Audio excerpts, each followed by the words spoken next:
नमस्कार दोस्तों, मुकुंदा आयुर्वेद में आप सबका स्वागत है। मैं डॉक्टर रूपा रावल बात करती हूँ आयुर्वेद के बारे में, आयुर्वेद न्यूट्रिशन और कॉस्मेटोलॉजी के बारे में।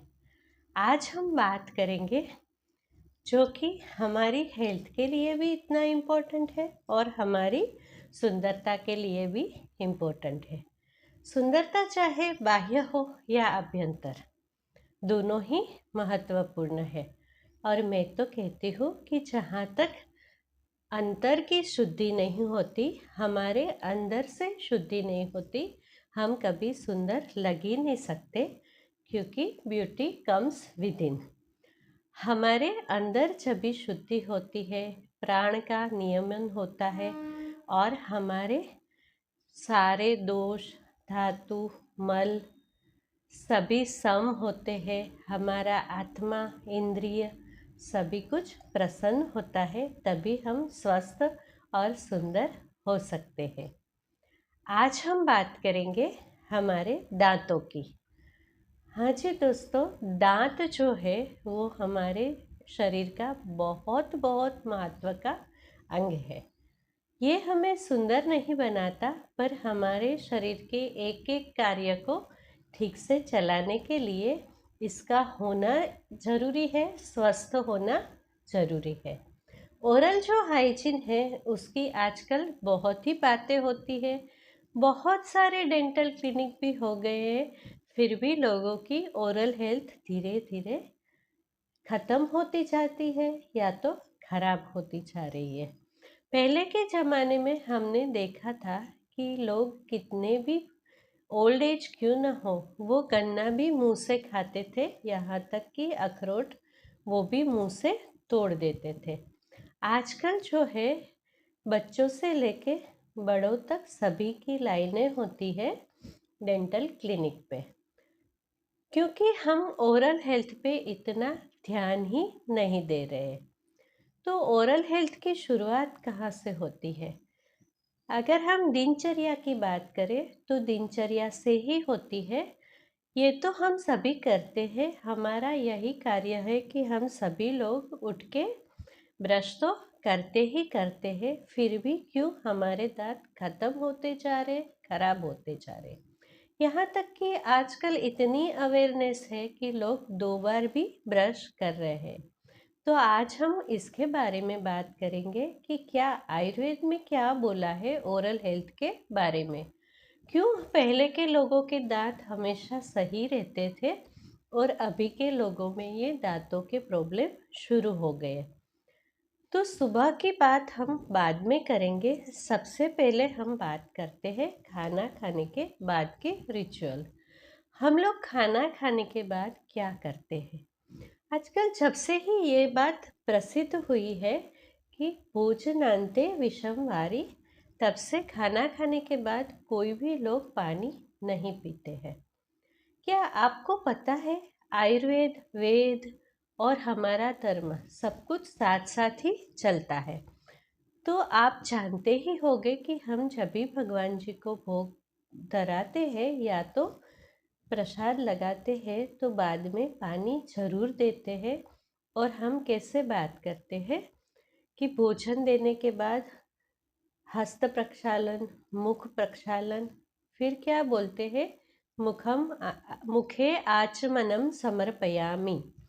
तो हम उसका मतलब है कि भगवान जी को हम कुल्ला करवाते हैं।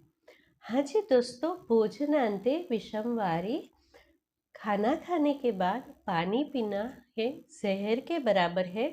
पर क्या आप जानते हो कि खाना खाने के बाद मुख शुद्धि करना बहुत ही ज़्यादा ज़रूरी है। और आचमन लेने का एक मतलब ये भी होता है कि एक घूंट पानी पीना।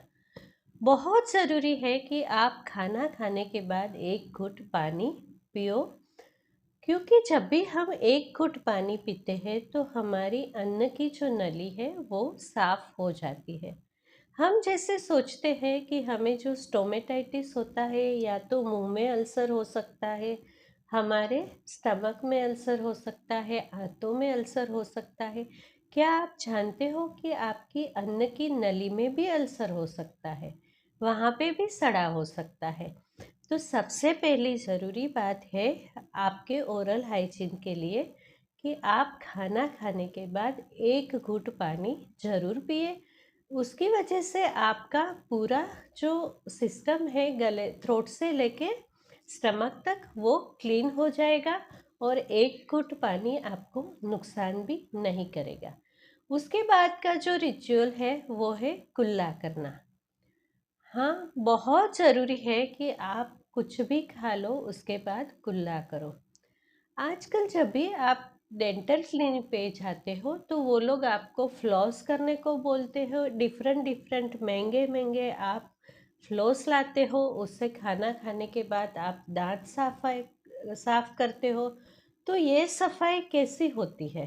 ये लोग बोलते हैं कि आपके दांतों के बीच में भी कीड़े कचरे जमा होते हैं। हाँ जी, जब भी हम खाते हैं चबाते हैं तो वो फूड पार्टिकल हमारे दांतों के बीच में फंसते ही फंसते हैं। तो क्या हमारे दांत को हम कपड़ा समझ के उसे ब्रश लेके घिसेंगे?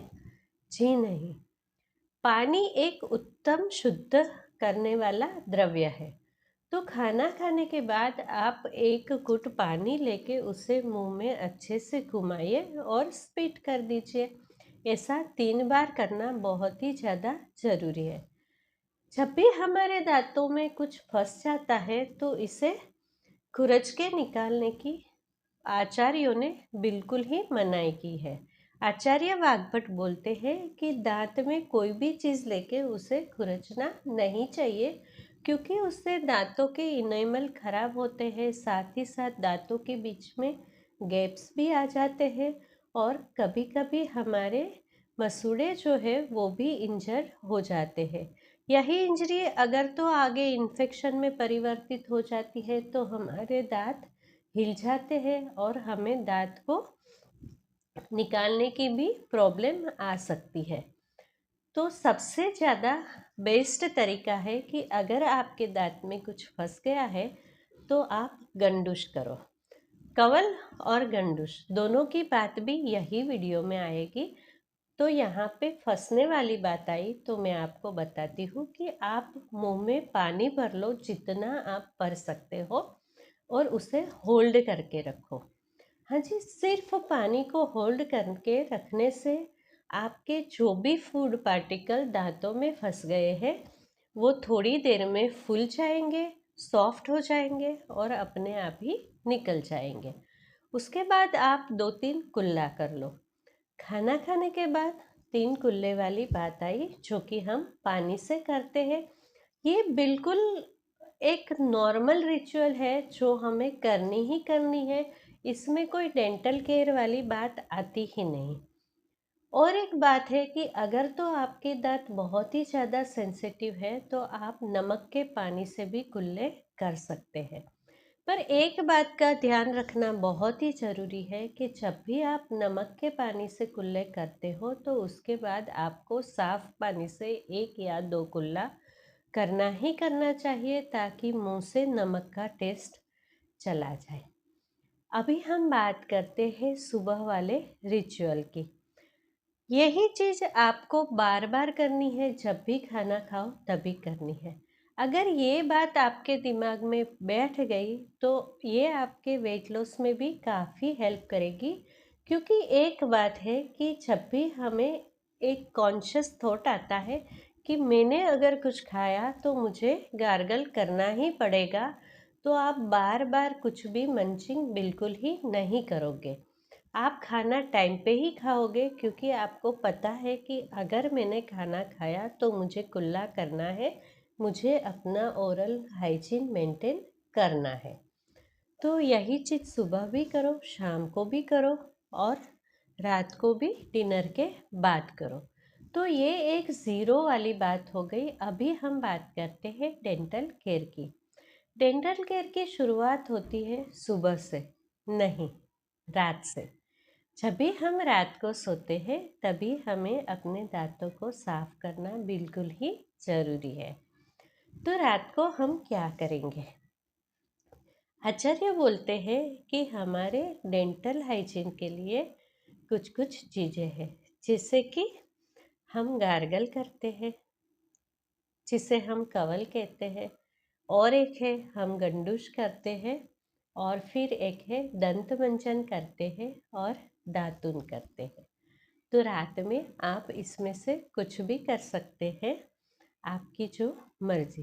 धीरे धीरे हम आगे आगे बात लेते हैं। तो कवल की बात करें तो आयुर्वेद में कवल उसे बोलते हैं जिससे कि हम कुल्ला बोलते हैं।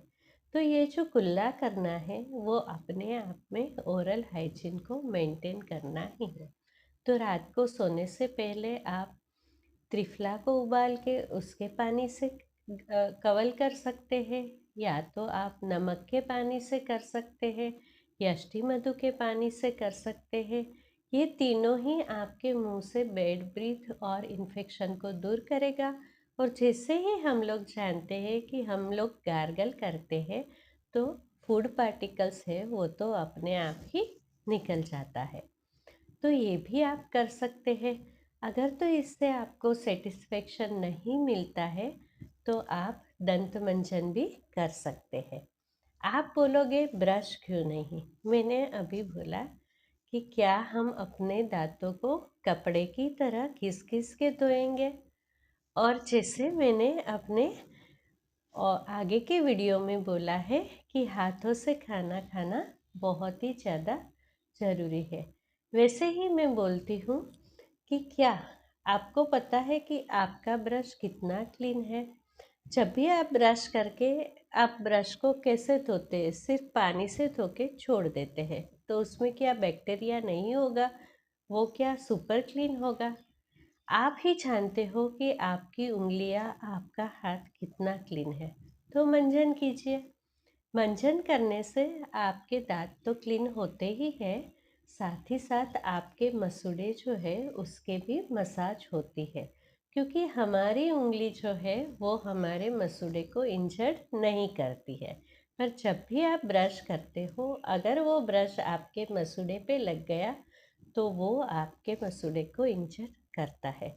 दूसरी एक बात है कि हर एक इंसान के दांतों की साइज़ और मुंह की साइज़ अलग होती है। जबकि बाज़ार में जो ब्रश मिलते हैं वो एक अलग अलग साइज़ के तो होते हैं, पर मोटा मोटी सेम ही साइज़ के होते हैं। बहुत सारे ऐसे लोग होते हैं कि जिसके दांत छोटे होते हैं तो उसे ब्रश करने में बहुत ही ज़्यादा मुश्किल होती है, वही ब्रश मसूड़े पे लग जाता है। और आजकल फॉरेन कंट्रीज़ में भी लोग कहते हैं कि ब्रश करने से दांतों में तकलीफ़ें शुरू हो जाती है। तो आप उंगली से मंजन कीजिए। किसका मंजन कर सकते हैं? आप कोई भी मंजन ले सकते हैं, मार्केट में बहुत सारे मंजन अवेलेबल है। पर जब भी आप आयुर्वेद शॉप से मंजन लें तो एक बात मेक श्योर करें कि उसे आप उंगली से अपनी हथेली पे ऐसे घिस के देख लें, वो सुपर फाइन पाउडर होना चाहिए। अगर तो उसमें थोड़े से रफ पार्टिकल्स हैं तो वो आपके इनेमल को नुकसान पहुंचा सकता है। आगे बात आती है दातुन की। दातुन तो सबसे सुंदर ही है, क्योंकि जब भी आप दातुन करते हैं तो एक चीज़ होती है कि आपके मुंह की एक्सरसाइज होती है, अपने आप ही फेस योगा हो जाता है। आपका जो जो है वो भी मजबूत होता है, आपके फेस में एक दृढ़ता बढ़ती है, दांतों की भी एक्सरसाइज होती है। और दातुन ज़्यादातर कषाय या कड़वे होते हैं। तो ये कड़वे होने की वजह से उसका जो जूस है वो धीरे धीरे मुंह में जाता है, तो हमारे मुंह में जो भी बैक्टीरिया है वो सारे मर जाते हैं, इन्फेक्शन है वो हील हो जाता है। और एक चीज़, दातुन से ज़्यादा हाइजीनिक कुछ हो ही नहीं सकता, क्योंकि वो यूज़ एंड थ्रो है, साथ ही साथ वो इको फ्रेंडली भी है। हाँ जी दोस्तों, क्योंकि दातुन को हम फेंकेंगे तो भी वो घुल मिल जाएगा ज़मीन के साथ, उसकी खाद्य बन जाएगी। अगर आपको दातुन अवेलेबल नहीं है तो आप पार्क में जाइए, आपको मिल ही जाएगा। किस चीज़ का दातुन करते हैं? नीम का करते हैं, बबूल का करते हैं, वट वृक्ष का करते हैं, करंज का करते हैं। बहुत सारे वृक्ष हैं जिसका दातुन कर सकते हैं आप। आप मेक श्योर कीजिए कि या तो वो कसेले टेस्ट का हो या तो कड़वे टेस्ट का हो। नीम का दातुन और बबूल का दातुन, ये दो तो बड़े ही फेमस है। पर क्या आप जानते हैं कि अगर आपने कहीं वटवृक्ष देख लिया तो उसकी जो छटाएं होती है उसमें से एक उंगली जितनी मोटी छटा लेके उसे काट लीजिए तो उसका दातुन भी आपके लिए बहुत ही ज़्यादा हितकर होता है। तो यहाँ पे तो बात हुई दातुन की। अभी जो बहुचर्चित चीज़ है वो है ऑयल पुलिंग। हाँ जी दोस्तों, हमें बहुत अच्छा लगता है कि कोई चीज़ फॉरेन से आई है तो हम झट से ही उसको ले लेते हैं। तो ये ऑयल पुलिंग आजकल बहुत ही ज़्यादा मशहूर हो चुका है। क्या आयुर्वेद में ऑयल पुलिंग है? हाँ जी, यहीं से तो वो ले गए और फिर वही हम लेके आए और वही लोग हमें गिनाते हैं कि ऑयल पुलिंग के क्या बेनिफिट्स है। हमारा जो कवल है और गंडुष्ट है उसे मोटा मोटी बहुत सारे तरीकों में हम बांटते हैं, जैसे कि शोधन गंडूस, शमन गंडूस और हमें पोषण देने वाला गंडूस, स्निग्ध गंडूस। तो उसी में से है ये गंडूस है, उसे थोड़ा सा अल्टर करके वो लोगों ने ऑयल पुलिंग बना लिया। और ये ऑयल पुलिंग जो है वो सिर्फ मुंह में नहीं होता है। ऑयल पुलिंग का मतलब होता है तेल को सींचना। आपको पता है सैटरडे सभी लोग हाथ में कटोरी लेके जाते हैं और हनुमान जी को तेल चढ़ाते हैं। क्यों चढ़ाते हैं? बस हम कुछ भी करते रहते हैं, हमें पता नहीं है कि हम क्यों करते हैं। कहते हैं कि एक बार हनुमान जी के पैर में चोट लग गई तो कोई कोई लोग उसे लंगड़े बाबा भी बोलते हैं। तो तभी से लोग हनुमान जी के चरणों में ऑयल चढ़ाते हैं ताकि उसका पैर जल्दी से ठीक हो जाए। तो यही ऑयल पुलिंग है जिसे आयुर्वेद में बहुत ही ज़्यादा महत्व दिया है। ये आप अपने घुटनों में भी कर सकते हैं, अपने सिर पे भी कर सकते हैं, मुंह में भी करते हैं। और अगर तो आपको ऐसी कोई चोट आई है जिसमें कि खून नहीं निकल रहा है, हड्डी में लगा है, या तो हम जिसे मूढ़ मार बोलते हैं कि अंदरूनी चोट है, उसमें भी ऑयल पुलिंग बहुत ही ज़्यादा महत्वपूर्ण है। ये थोड़ा आउट ऑफ टॉपिक हो गया। तो ऑयल पुलिंग में करते क्या है, जो वो लोग हमें सिखाते हैं उसमें वो लोग कहते हैं कि तिल का तेल लो, नहीं तो कोकोनट ऑयल लो। वो लोग ज़्यादातर कोकोनट ऑयल को प्रिफर करते हैं। उसको एक चम्मच मुंह में रख के 10 से 15 मिनट तक घुमाओ, जहाँ तक कि आपके मुंह में वो 2 चम्मच सलाइवा के साथ मिलके न हो जाए। तो ऐसे करने से हमारे जो मसूड़े हैं उसे ऑयल का मसाज होगा, हमारे मुंह से इन्फेक्शन दूर हो जाएगा और हमारे दांत की डीप क्लीनिंग हो जाएगी। क्या ये मेथड सही है? हाँ, कुछ कुछ तो सही है, क्योंकि हमेशा तो आप पंचकर्म चिकित्सक के पास जाके कवल गंडूश नहीं करवा सकते। पर मेरे तरीके से देखो तो हमारी इंडिया के वेदर के हिसाब से देखें, नहीं तो अगर हम अपनी प्रकृति के हिसाब से देखें, मौसम के हिसाब से देखें, या तो ऋतु के हिसाब से देखें, तो जहाँ पे बहुत ज़्यादा ठंड है उसके लिए चाहिए सरसों का तेल, और मध्यम है वहाँ पे चाहिए तिल तेल। तिल तेल ठंड के लिए भी सही होता है। अगर आपके या इलाके में बहुत ज़्यादा गर्मी है तो आप यूज़ कर सकते हैं घी, नहीं तो कोकोनट ऑयल। और यही तरीका लीजिए, सुबह उठते ही 1 चम्मच मुंह में रखिए और इसे 10-15 मिनट घुमाइए।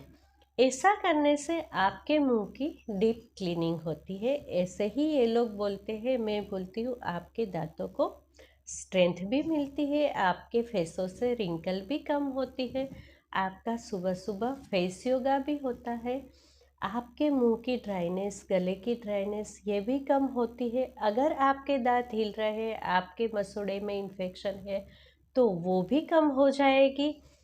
आपका जो मुंह है वो हमेशा ही प्रसन्न रहेगा, आपके होंठ कभी फटेंगे नहीं। ये हो गए इंस्टेंट बेनिफिट।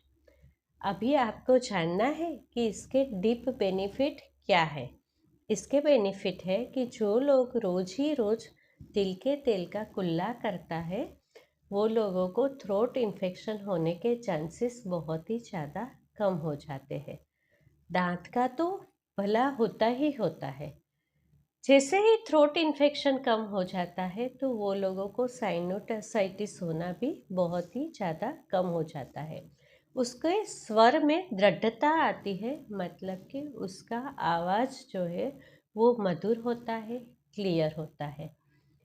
उसको बार बार कफ कोल्ड नहीं होता है, क्योंकि ऐसा करने से हमारी सेलेवरी ग्लैंड है वो ज़्यादा एक्टिव हो जाती है, हमारे टेस्ट बड भी एक्टिव हो जाते हैं, तो हमारा डाइजेशन इम्प्रूव होता है। जब भी हमारा डाइजेशन इम्प्रूव होता है तो हमारा एसिमिलेशन भी ठीक से होता है। आगे आगे की धातु सही बनने से हमारा अग्नि भी सही रहता है और वायु भी कंट्रोल में रहता है। वो लोगों को कभी जबड़ों के जो रोग है वो नहीं होंगे।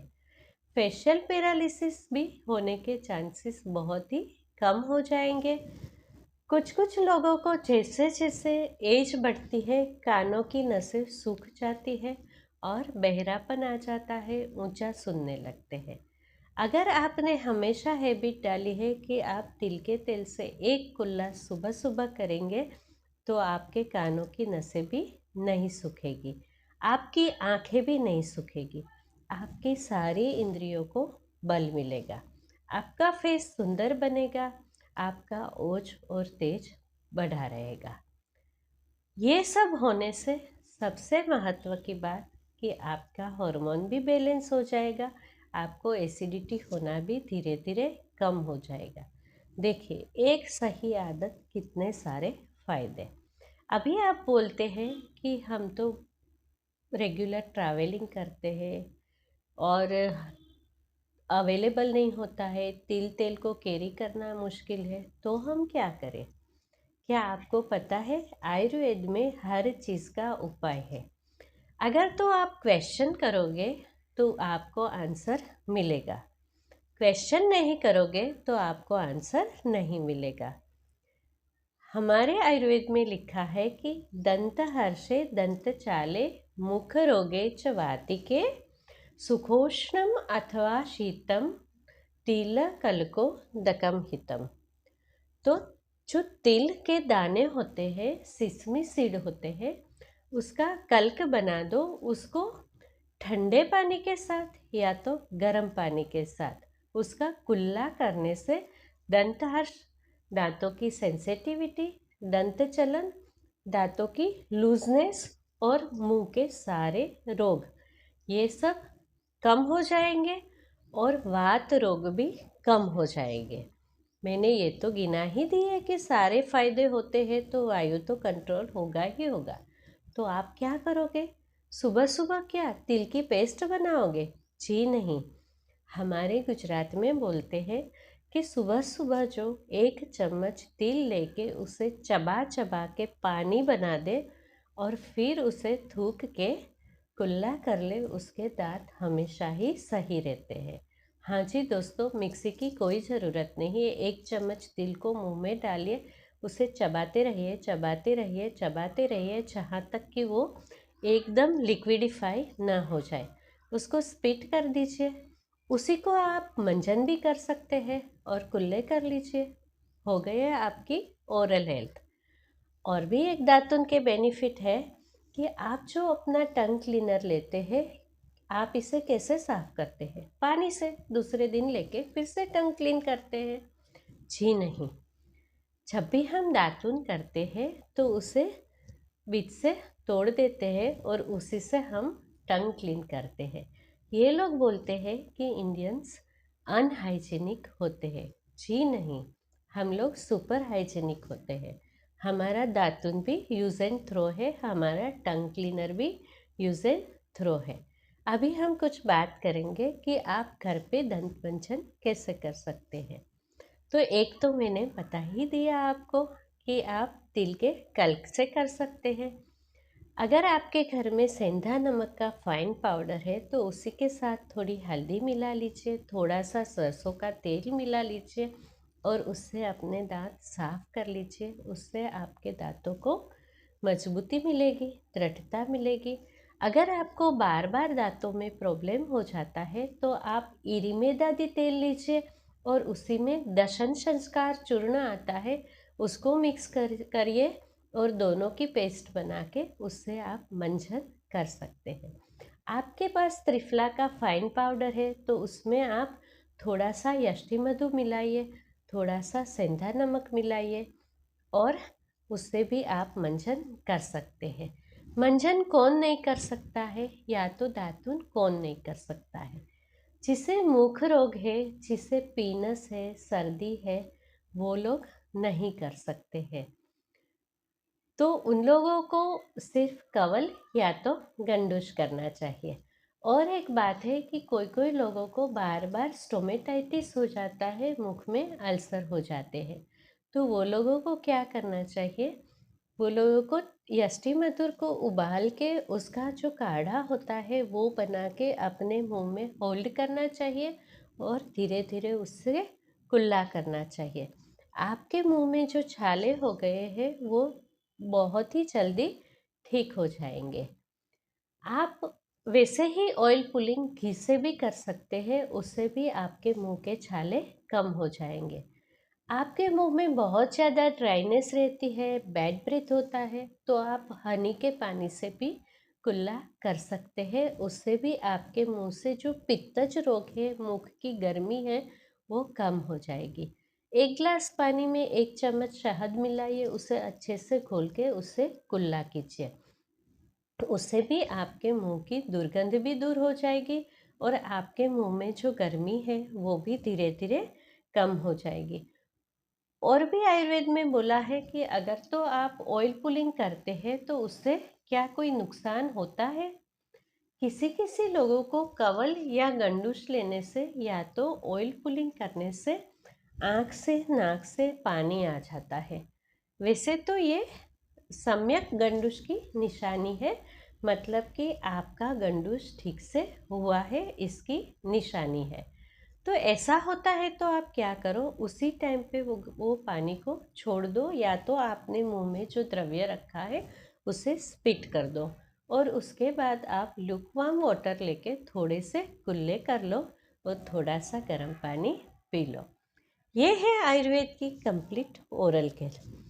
इसे भी बहुत डीप में जाके बात कर सकते हैं क्योंकि आयुर्वेद जो पंचकर्मा है उसमें कवल और गंडूश को एक ट्रीटमेंट के तरीके से दिया है, जिसमें कि हनी, घी, मेडिकेटेड ऑयल, मेडिकेटेड घी, फिर धन्यामलक, क्षाराम्बू, ये सब बहुत सारी चीज़ें यूज़ होती है।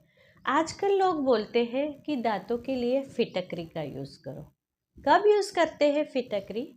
फिटकरी है वो सबसे अच्छी रक्त स्तंभन बोला जाता है, मतलब कि वो खून को रोकने का काम करती है।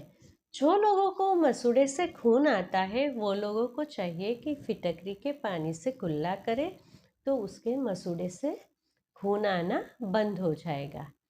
अभी कुछ लोग बोलते हैं कि आप बेकिंग सोडा से भी दांत को साफ कर सकते हैं। तो कौन कर सकता है बेकिंग सोडा से दांत को साफ? जिसे कि मुंह में बहुत ज़्यादा कफ है। हाँ जी, जिसे बहुत ज़्यादा मुंह में कफ रहता है वो बेकिंग सोडा का यूज़ कर सकते हैं, पर मैं उसे एडवाइस करूँगी कि बेकिंग सोडा की बजाय वो लोग सेंधा नमक का यूज़ करें और उससे भी उनका कफ कम हो जाएगा। वैसे तो वो लोग थोड़े से गर्म पानी से कुल्ला करेंगे या तो फिर सरसों के तेल से ऑयल पुलिंग करेंगे तो भी उसे मुख से जो कफ है वो निकल जाएगा। हमने अपने इलायची वाले वीडियो में भी बताया है कि आपके मुंह से क्या करने से कफ कम होता है। तो आप मेरे सारे वीडियो देखा कीजिए, ध्यान से देखा कीजिए, आपको बहुत ही ज़्यादा फायदा होगा। अगर आपको मेरी बात अच्छी लग रही है, पसंद आ रही है, तो आप इसका अपने जीवन में प्रयोग कीजिए। बहुत ही ज़्यादा फ़ायदा होगा। शॉर्ट टर्म बेनिफिट तो होंगे ही होंगे, पर लॉन्ग टर्म बेनिफिट भी होंगे।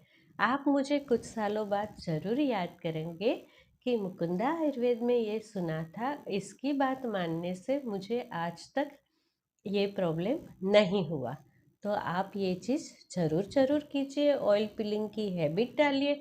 अगर तो आपको ऑयल से प्रॉब्लम है तो तिल का कल्क बना के उसे चबा चबा के उससे कुल्ला कीजिए, उससे मसाज कीजिए। मेरी बातों को ध्यान से सुनिए। अगर आपको ठीक लगे तो मेरी चैनल को सब्सक्राइब कीजिए, अपने दोस्तों के साथ शेयर कीजिए ताकि दूसरे भी उसका फ़ायदा उठा सके। मेरी बातों को इतने ध्यान से सुनने के लिए आप सबका बहुत बहुत धन्यवाद।